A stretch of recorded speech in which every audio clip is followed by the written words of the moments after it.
सभागार में बैठे हुए सभी बच्चों से कि क्या भारत को शिक्षा से ताकतवर बना सकते हैं कि मूर्खता से ताकतवर बना सकते हैं? आप बताएं, शिक्षा से ताकतवर भारत बनेगा कि मूर्खता से ताकतवर बनेगा?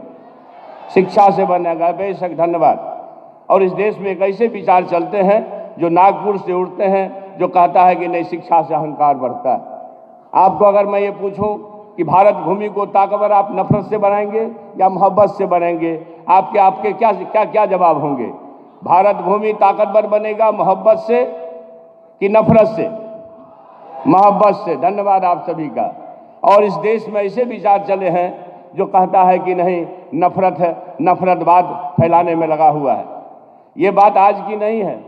आज से कोई 3000 साल पहले मनुस्मृति लिखी गई, और मालूम है मनुस्मृति को हमारे प्रकाश ज्ञान के प्रकाशपुंज इस धरती पर पैदा होने वाले, भारत के भूमि पर पैदा होने वाले ज्ञान के प्रतीक बाबा साहब अम्बेडकर ने मनुस्मृति को क्यों जलाया?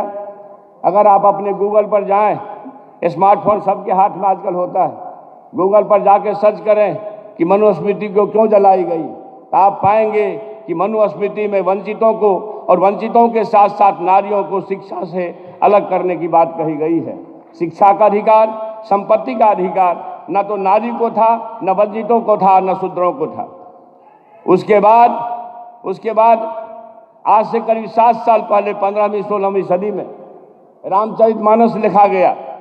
तुलसीदास जी ने लिखा रामचरितमानस। उसके उत्तरकांड में कितनी बात कही गई? पूजिए विप्रशील गुण होना, पूजिए न शूद्र गुण ज्ञान परवीना। अगर ये विचारधारा चलेगा तो भारत को ताकतवर बनाने का सपना पूरा नहीं हो सकता है। पूजिए विप्रशील गुण हीना, अब पूजिए न शूद्र गुण ज्ञान परवीना। अगर ज्ञान से परवीन भी बाबा भीमराव अंबेडकर है तो वह पूजने नहीं है। यह शिक्षा हमारा एक शास्त्र देता है जो नफरत बोता है। मैं आपसे कहना चाहता हूं, उसी उत्तरकांड में लिखा हुआ, जय बरनाधम तेली कुम्हारा, सपच की रात कोल कलवारा।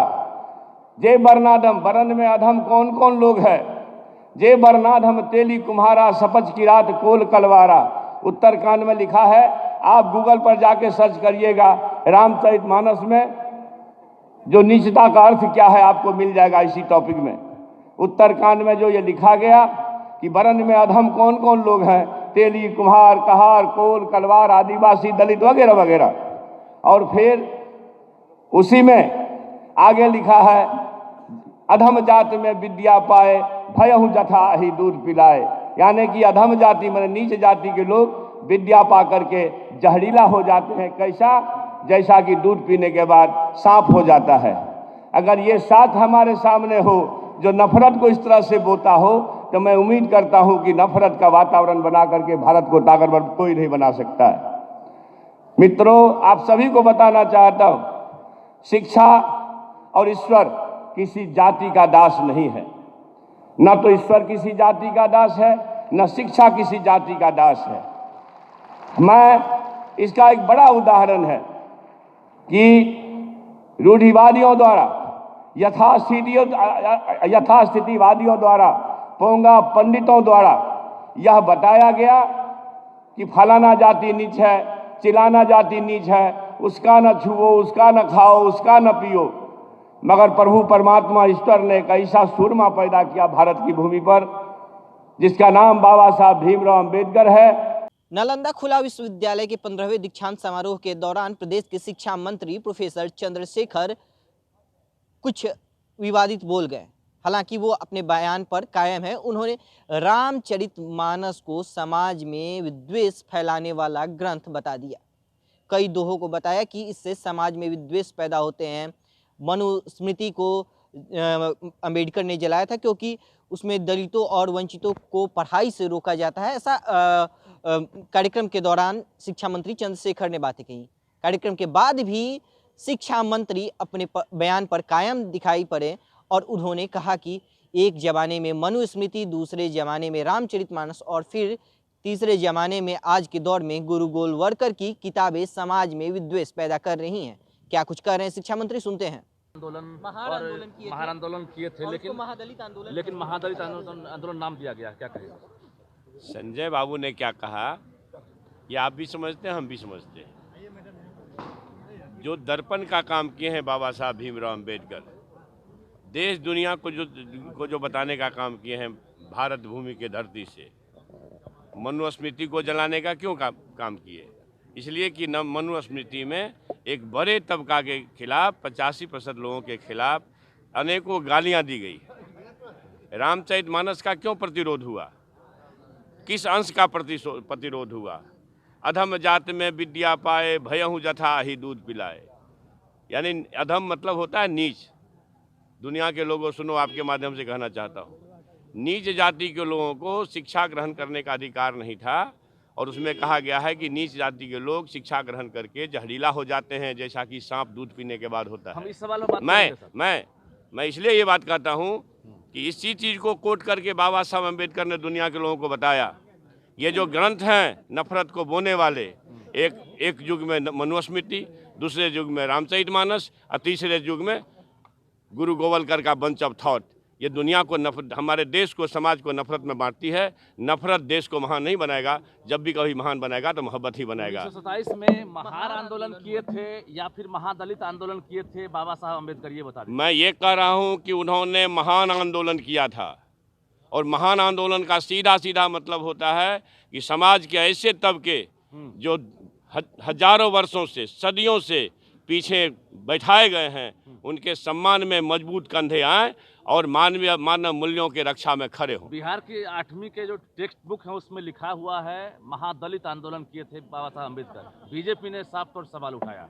मैं आपको ये कहना चाहूँ, मैं बीजेपी के उस बात से सहमति नहीं रखता हूँ। मैं समझता हूँ कि बाबा साहब अम्बेडकर ने महान आंदोलन किया इस देश को, भारत भूमि को ताकतवर बनाने के लिए, कि हम 85% कंधों को, जो हजारों वर्षों से कमज़ोर, आज भी कमज़ोर है, जाति के नाम पर विसंगतियाँ झेल रहा है, उसको कमज़ोर करके हम देश को महान नहीं बना सकते हैं। देश को सोने की चिड़िया नहीं बना सकते हैं, देश को विश्वगुरु नहीं बना सकते हैं। और अब मैं आपके सुगम जानकारी लिए बता दूँ कि देश कभी भी विश्वगुरु था, सोने की चिड़िया थी, तो वो उस समय अहिंसा के पुजारी बुद्ध विचार के दरमियान ही थी। आपने अभी सवाल उठाया है कि अभी जिस तरह से सुंदरकांड हो, रामचरितमानस हो या फिर मनुस्मृति हो या गोवलकर हो, गुरु गोवलकर हो, भाव दिखाया गया है जी। सीएम नीतीश कुमार आपके अभी जातिगत जनगणना कर रहे हैं। आपके गुरुजी जो शिक्षा देते हैं स्कूल में कि जाति ना पूछो और जाति भेदभाव मत करो, लेकिन आपके गुरुजी ही ड्यूटी कर रहे हैं। आप समझ लीजिए, आप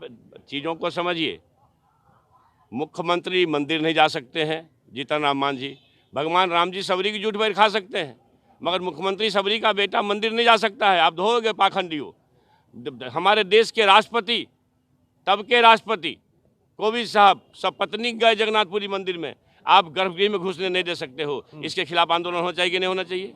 अगर मानव मूल्यों की रक्षा करनी है तो बाबा साहब अम्बेडकर के विचारों को अपनाना होगा। लोहिया नाम में क्या रखा है? मैं क्या रखा हूँ, आप सीधा सीधी जानते नहीं हो, आपको भी नहीं पता। आपको भी नहीं पता। टाइटल नहीं है आपके नाम में? जी बिल्कुल, ठीक है जी, बिल्कुल। ये बताइए कि आपसे अब जाति पूछी जाएगी तो क्या बताएंगे, क्या कहेंगे? मैं आपको ये कहना चाहता हूँ, क्योंकि आपने जातियों की रेखा खींची है, और सदियों वर्षों से जो अपमानित हुए हैं जाति के कारण, उनकी पहचान करके अगर उनको आप सम्मानित नहीं करोगे, मजबूत कंधे वाले लोग, प्रगतिशील लोगों सुनो, ए टू जेड हमारी पार्टी का उद्देश्य है। इसलिए मजबूत कंधे के लोग जो हजारों साल से मजबूती में रहे हैं, कमजोर लोगों के कंधा बनने का प्रयास करेंगे।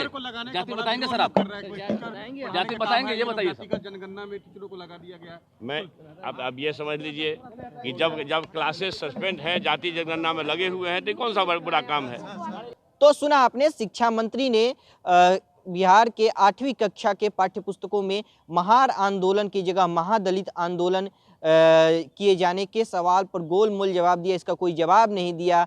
इसके अलावा उन्होंने ये भी बातें जो कही थी कि समाज से जाति का भेद मिटाना है, ऐसे में जातिगत जनगणना के दौरान क्या वह अपनी जाति बताएंगे? इस पर उन्होंने कहा कि गोलमोल जवाब देते हुए कि ये सब समाज को तोड़ने की साजिश है भाजपा की। हालांकि उन्होंने यह भी कहा कि जातिगत जनगणना इसलिए हो रही है क्योंकि एक समय में किसी खास समाज को वंचित किया गया है, ऐसे में उनकी संख्या पता लगाकर प्रदेश में उन्हें उचित सम्मान देने का प्रयास किया जा रहा है। वहीं जो शिक्षकों को इस कार्य में लगाने जाने के सवाल पर वो बोले कि शिक्षक अभी शैक्षणिक कार्य बंद है, ऐसे में जनगणना करने में कोई दिक्कत नहीं होनी चाहिए शिक्षकों को। ईटीवी भारत के लिए पटना से कृष्ण नंदन।